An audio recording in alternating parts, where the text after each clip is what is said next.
नया news channel लाने से पहले हमने आपसे पूछा था कैसा होना चाहिए न्यूज़ चैनल। आपने कहा था एजेंडा नहीं खबरें चाहिए। देखिए तक 360 गली से ग्लोब तक।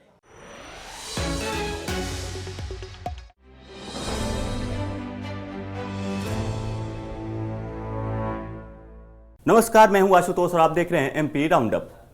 मध्य प्रदेश बीजेपी एक बार फिर सवालों के घेरे में है। पहले तो इंदौर नगर निगम की वजह से और अब भोपाल नगर निगम की वजह से बीजेपी से सवाल पूछे जा रहे हैं। हिंदू संगठन सड़क पर उतरे हुए हैं, कांग्रेस लगातार प्रोटेस्ट कर रही है।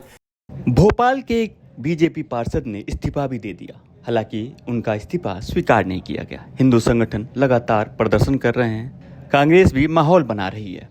ऐसे में बीजेपी के नेताओं के पास कोई जवाब नहीं सूझ रहा, क्योंकि जिस स्लॉटर हाउस में गौवंश मारे गए थे वो स्लॉटर हाउस पीपीपी मॉडल पर था और नगर निगम ने असलम नाम के एक शख्स को ठेके पर इसे चलाने के लिए दिया था। हालांकि इस मामले में मांस को चेक करने वाले एक वेटनरी डॉक्टर को पहले निलंबित किया गया, तो अब वहीं 8 अन्य छोटे कर्मचारियों को सस्पेंड किया गया है, जबकि 3 कर्मचारियों को नोटिस मिला है। इससे पहले इंदौर में भी नगर निगम की लापरवाही की वजह से दूषित पानी की वजह से 23 लोगों की जान चली गई। इंदौर में दूषित जल की जिम्मेदारी का ठीकरा जनप्रतिनिधियों ने अधिकारियों पर फोड़ दिया।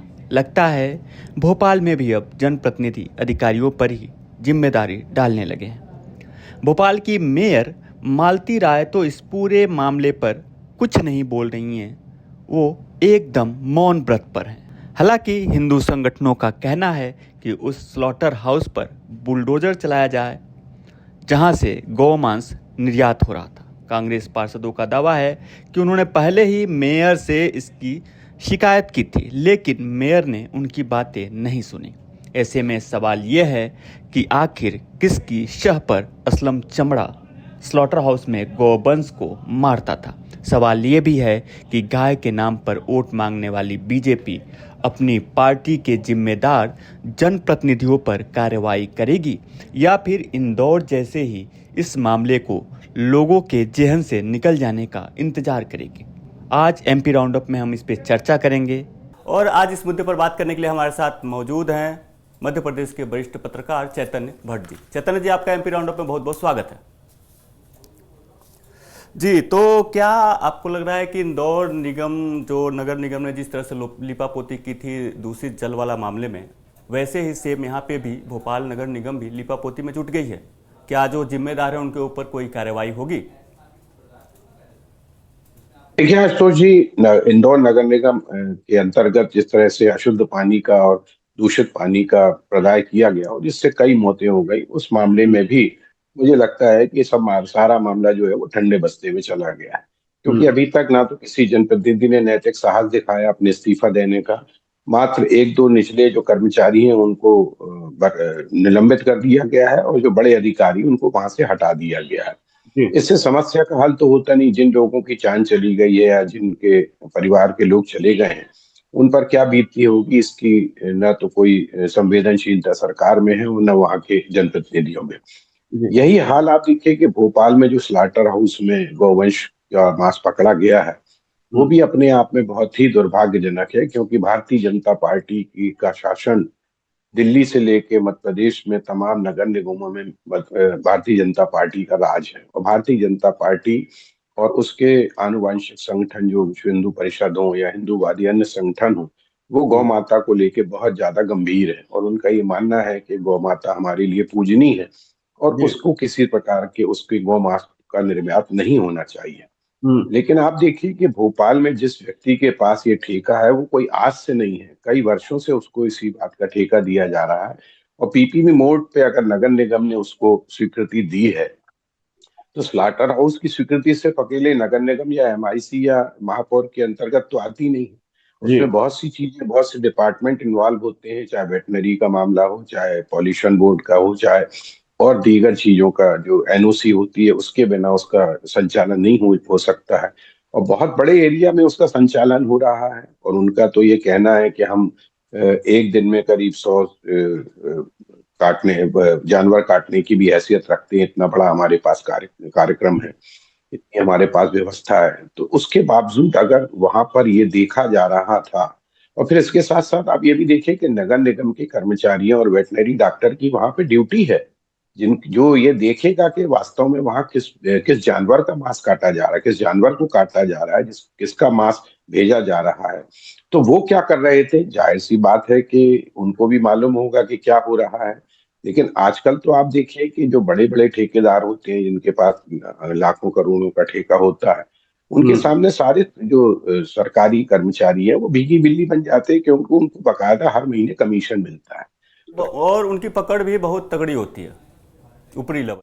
बिल्कुल पकड़ बहुत तगड़ी होती है। अगर वो कुछ छोटे मोटे कर्मचारी अगर उसमें कुछ अपना इन्वॉल्वमेंट दिखाते हैं तो उनका तबादला कर दिया जाता है, क्योंकि ऊपर तक पैसा पहुंचता है। तो ये बड़ा दुर्भाग्यजनक तथ्य है कि गौवंश को वहां काटा जा रहा था और वो तो पकड़ा गया, इसलिए सामने आ गई बात। क्या पता कितने लंबे समय से ये काम चल रहा हो। मेरा अगला सवाल है कि जो दूषित जल का जो मामला था इंदौर नगर निगम का, वहाँ तो कम से कम मेयर ने बोला कि भाई मैं अधिकारियों के साथ मैं काम नहीं कर पाऊंगा, क्योंकि ये बिल्कुल भी सहयोग नहीं करते। लेकिन यहाँ पे जो भोपाल की मेयर हैं, उन्होंने तो एकदम चुप्पी साध लिया, कुछ बोल ही नहीं रही हैं वो। आखिर क्यों? नहीं तो वो समझ गई ना कि भाई पुष्यमित्र भार्गव ने जो बात कही थी कि हमारी अधिकारी नहीं सुनते, उसके बाद उनको ट्रोल किया गया कि अगर आपकी बात नहीं सुनी जाती तो आपको इस्तीफा देना चाहिए। मालती राय होशियार है, उन्होंने ऐसी कोई बात ही नहीं कही कि अधिकारी हमारी नहीं सुनते, नहीं तो उनको भी ट्रोल कर लिया जाता। उमा भारती बयान दे देती कि अगर आपकी अधिकारी नहीं सुनते तो आपको पद पर रहने की जरूरत क्या है। इसलिए उन्होंने चुप्पी साध।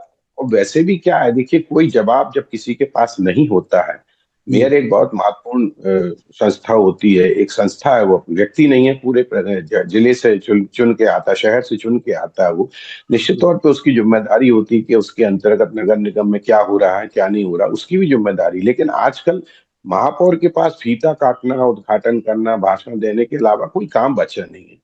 आम जनता से उनका साबका बचा नहीं है। वो सिर्फ लाल बत्ती की गाड़ियों में घूमते रहते हैं, यहाँ उद्घाटन कर दिया, वहां भाषण दे दिया, यहाँ फीता काट दिया। एक वो सजावट की चीज बन गई है महापौर। प्रोटोकॉल मिला हुआ है मेयर का, बाकी उनके हाथ में, मतलब आप ये कहना चाहते हैं बाकी उनके हाथ में कुछ है नहीं? जी। जी कुछ है नहीं। अगला। जी। मेरा। एग्जीक्यूशन पावर उनके पास नहीं है। एग्जीक्यूशन पावर का जो है वो पूरा कमिश्नर नगर निगम के पास होता है। आप किसी महापौर से अगर एक चपरासी के तबादले की भी बात करेंगे तो उसको अंत में नगर निगम का कमिश्नर का ही मुंह देखना पड़ता है, क्योंकि उनके पास अभी हमारे हाल में जो एक पूर्व कमिश्नर थे वेद प्रकाश, उन्होंने एक बहुत अच्छी बात कही एक अखबार के उसमें कार्यक्रम में कि भाई मेयर को अधिकार होना चाहिए, कमिश्नर को नहीं, मेयर को अधिकार होना चाहिए, क्योंकि वो जनप्रतिनिधि। जिस तरह से मंत्री को अधिकार होता है उसी तरह महापौर को भी अधिकार होना चाहिए कि वो एग्जीक्यूशन कर सके। लेकिन दिक्कत ये है कि अब जिस तरह की व्यवस्था है उसके अंतर्गत सारा जो काम होता है वो नगर निगम कमिश्नर के माध्यम से होता है। तो स्लाउटर हाउस में जो कुछ भी हुआ है भोपाल में, उसको लेके ठीक है विश्व हिंदू परिषद के या हिंदू संगठन सड़कों पे हैं। कांग्रेस को तो एक बहुत अच्छा मुद्दा मिला ही हुआ, क्योंकि भारतीय जनता पार्टी तो अपने आप को गौवंश का सबसे बड़ा रक्षक मानती है। अगर उसके कहूंगा कि गाय के नाम पर तो ये लोग वोट मांगते हैं बीजेपी वाले। अब जो नगर निगम है बीजेपी वहां पे भोपाल में, वो किस मुंह से वोट मांगने जाएंगे जनता के पास?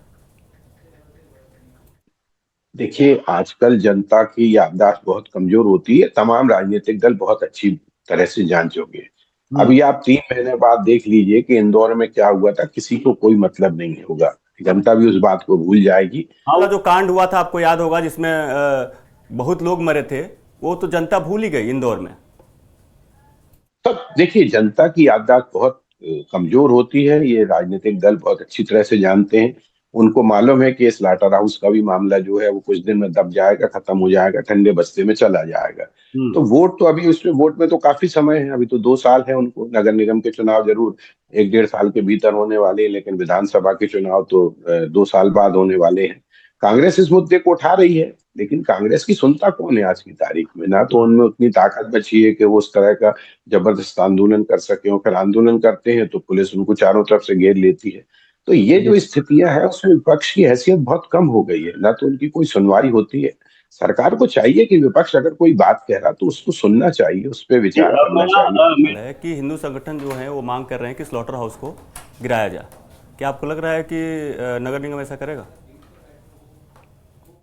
नहीं, देखिए, पीपी मोड पे अगर दिया गया है तो नगर निगम को भी उससे आय तो हो रही होगी, तो नगर निगम एकदम से कैसे बुलडोजर चला देगा। अभी जांच की बात हो गई, देखिए आजकल तो जांच और कड़ी कार्रवाई होगी, किसी को छोड़ा नहीं जाएगा, ये जो तीन शब्द हैं ये तमाम अधिकारियों ने और पॉलिटिकल लोगों ने रट लिए हैं। कोई भी घटना होती है कड़ी कार्यवाही की जाएगी, किसी दोषी को छोड़ा नहीं जाएगा, जांच जारी है। अरे भाई, जांच क्या जारी है, किस बात की जांच कर रहे हो आप? और इमीडिएट जो तत्काल में होती कार्यवाही, उसमें दो तीन चार लोगों को सस्पेंड कर दिया जाता, वो भी निचले स्तर के बड़े अधिकारियों पे कुछ नहीं होता। अगर वहां पर सलाटर हाउस किसके जिम्मे पे था, उसकी देखरेख की जिम्मेदारी किसकी थी, नगर निगम के किस अधिकारी की थी, कमिश्नर की थी, किसकी थी, ये तमाम चीजें तो सामने हैं। लेकिन अब सवाल वही है कि आप कैसे उनको कार्यवाही कर सकते हैं, क्योंकि जो आईएएस लॉबी होती है वो बहुत पावरफुल है आज की तारीख में। ये समय हमारे पास कम है, तो एमपी राउंड अप से जुड़ने के लिए आपका बहुत बहुत धन्यवाद। मध्य प्रदेश की तमाम बड़ी खबरें देखने के लिए देखते रहें एमपी तक।